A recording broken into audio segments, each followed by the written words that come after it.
Hi, it's me again with Corel Draw Tips and Tricks. And earlier today, I made a video about making a river run through this by taking a line and making an object.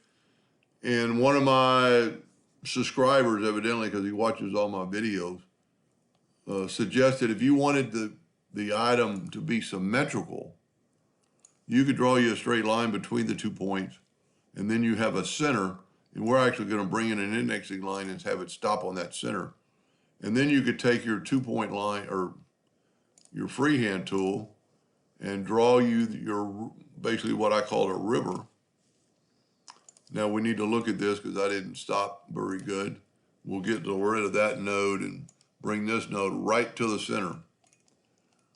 Now I'm going to take the smoothing tool and smooth that line out just a little bit. And then what he suggested, and it works, Control D and make a duplicate of that, double click on it and move the rotation in the center and then rotate that 180 degrees. Remove this line. That line is symmetrical. Now the shape itself isn't symmetrical, but the line itself is symmetrical.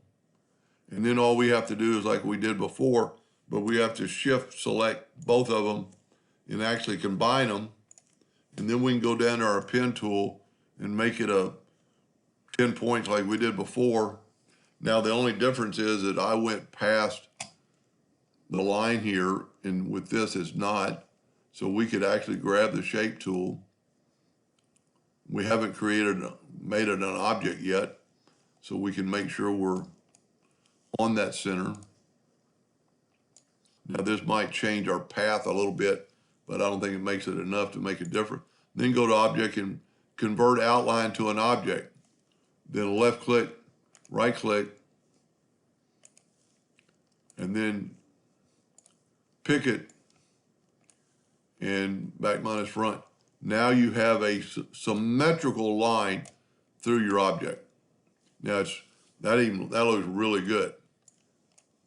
If the object was symmetrical itself, it would even look better. So whenever you need to make a line that you're going to have to make, you can make it like we just did by rotating it. We'll just fill that in with some color to give it some, see what it looks like. And the river that runs through it is symmetrical. I hope that helped a little bit. Thank you for watching.